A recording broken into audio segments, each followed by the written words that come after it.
If I ask you that can you share your toothbrush with 5 people tomorrow morning who would be queuing behind you, would you do that? Probably the answer is absolute no. How dare I ask this question even? Because toothbrush is so personal to us, right? It's your individual property. It's not like a sharing economy, or it's not like a bus stop or an Uber or an Airbnb, something that can be shared. My personal space is probably different, but toothbrushes is an entirely different level.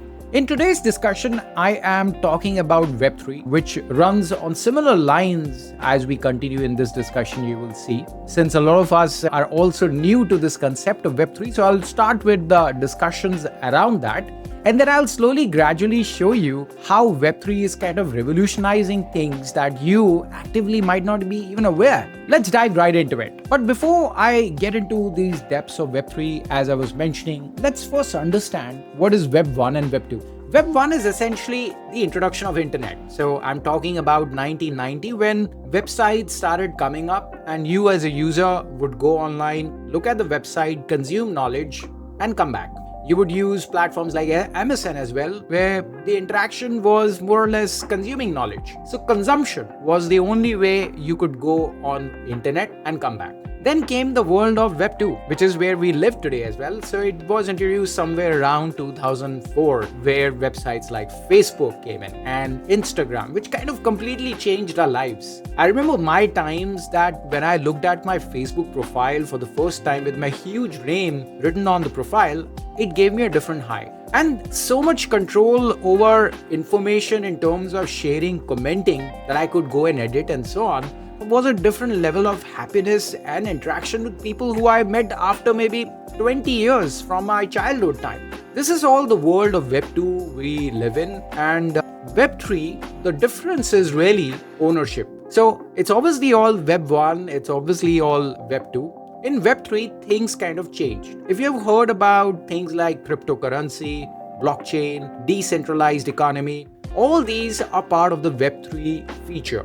What essentially it means when I say ownership is that when you put your content online, who owns that content? Currently in the Web2 world, which we are living in, it's either Facebook or Meta in this case, if you're using these platforms, or if you're using your own payment mechanism or your card, whether it's Visa or MasterCard, it's those payment providers that own the data. You don't own any of that. In fact, the question to you is, what data do you actually own when you go on internet? You post anything online, the chances are it may go to different places you may not even have thought about. So there's a different discussion altogether needed for that part. But in Web3 world, you own your data. And that is the biggest difference. So it's already been out since 2018-ish onwards. And that is where you would have seen in 2021 where millionaires were being born out of this crypto world, where these meme coins, and you could see those monkeys appearing, where the whole idea was that crypto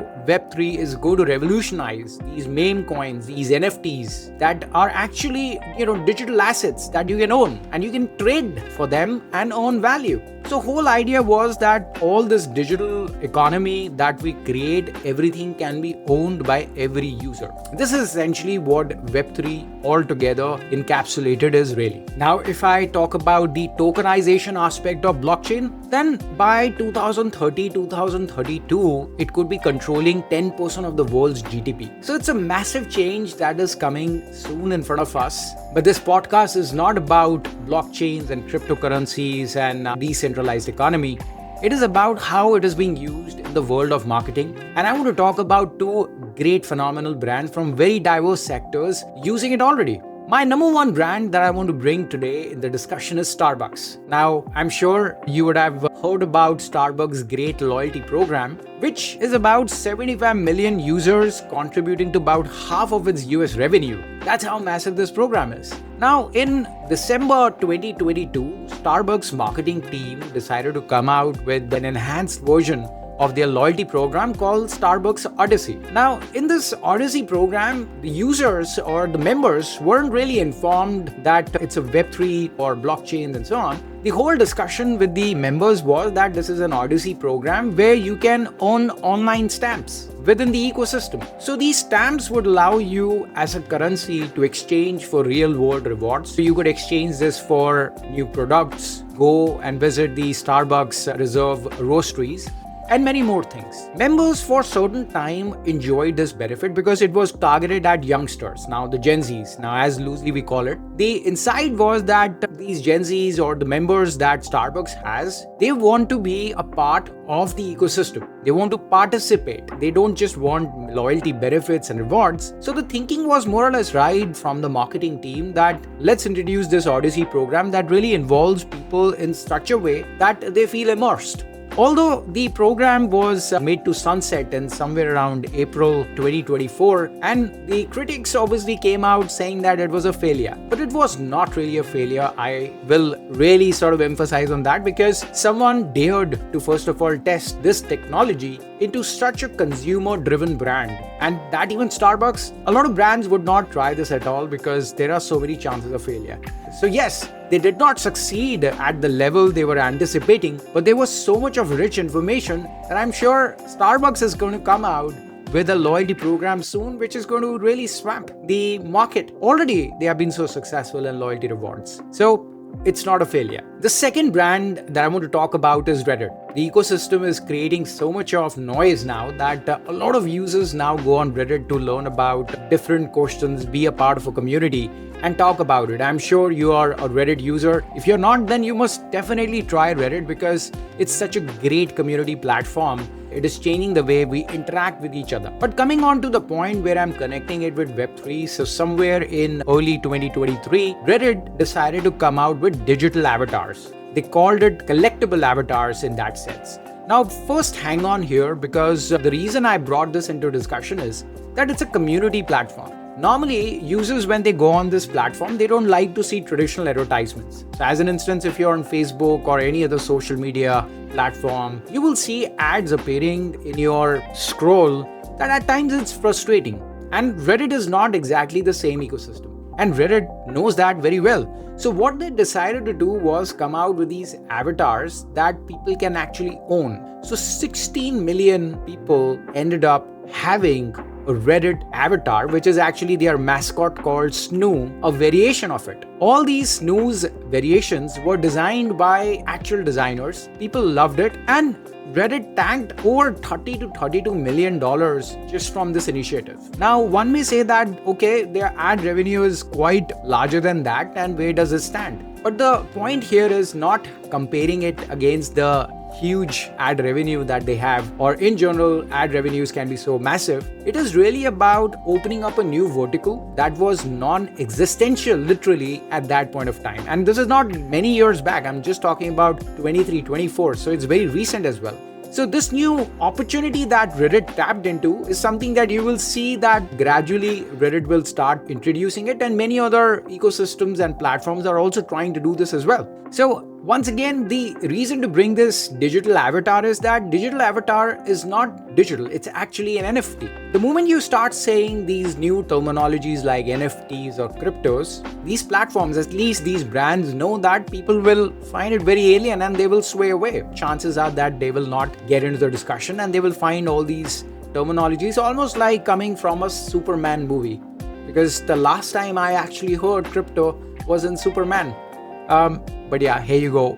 Why these terminologies come, why Web3 had to be, or the blockchain had to be termed in this way, I have still a question for them to ask. But anyways, coming to the point here is that these are all NFTs and these are all based on blockchain. Another interesting point is that where are these technologies doing great jobs already at this point of time? It's not in Western evolved economies, it's in emerging economies. Emerging economies like Vietnam and Nigeria. Think about very far away parts of Africa where the payment mechanisms and systems are being revolutionized. How is that one product offering, which has been a traditional bank, is charging about 5 to 8% on transfers, whereas due techs are able to do it in less than 1% or just about 1%? All this is possible within the world of Web3, which is where we are entering. There's obviously downsides of the Web3 world. We could see the crash, first of all, in 2021 and 22, where people were not relating with this technology altogether.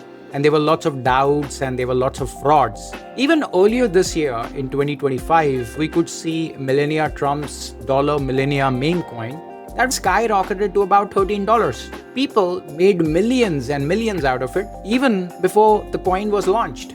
what I'm really coming at is that yes, there are downsides of it, then why would not there be? Any new technology that gets introduced has a downside. It happened during the dot-com time. It happened when the cryptos and NFTs were introduced. It happens every time there is a new thing introduced, even in an organization. So change has its downs initially. Eventually, we know that it goes for the better and for a longer run. This is where Web3 sits. You can also see that the need for owning your own information is your birthright. Why would you share your information with different platforms and organizations for letting them do predictive analytics, do different marketing initiatives on you, and you don't get anything in return? So there's a value for all that information that goes online, which currently in Web2 does not happen. And you can see that without me emphasizing with enough data, that this is going to gradually happen because that's a natural cycle. We will own our own information. One movie that I will highly recommend you to watch, if you haven't watched, is Ready Player One. The movie is by Steven Spielberg, and I don't recommend a lot of movies normally. So if I'm recommending it, then definitely it ranks really sort of high on my best movies list. So go watch Ready Player One. You will not just see Web3, you will actually see Web4, you will see Web5, how the world is going to be changing. Obviously, the movie is more set up for Web5 because it is so immersive in the digital world, but it leaves a thought and curiosity for us that how things would be in 30 to 40 years down the time. Maybe sooner, because digital revolution has always brought in disruption, and change always comes with disruption. Coming back to the Web3 primary discussion, what does it mean for people who are thinking of starting new businesses or for marketers in general? For marketers especially, this is definitely a gold mine. And hear me out why. One, I've already made you aware that there are obviously downsides and risks associated with it that you should now be aware of. The other side is how to think about tactically using this goldmine opportunity. Now, let's take Nike's example because this also exemplifies how big brands are already doing it. Now, Nike's dot swoosh actually made 186 million by involving consumers design their shoes. Now, we all know that Nike is such a phenomenal brand and people adore the swoosh. So dot swoosh came out from that. And when you go on the dot swoosh platform, you as a user can contribute towards new shoes designs. Isn't that a massive opportunity for designers or the creative jungle sitting and shouting inside of you? This is what Nike tapped into the culture, into the love of this brand, into the love of swoosh. Go and check out the platform yourself and you'll get to realize what this platform is able to do and what you could also be offering to your consumers. Overall, it all comes down to where we are at this point of time. We can see AI revolution, new LLM models, things that would take about months now happen in days and hours. Imagine the combination of AI with Web3, how things would be in that time. Now, this will be a different Formula One altogether. Cars passing in front of your eyes, you wouldn't even see it.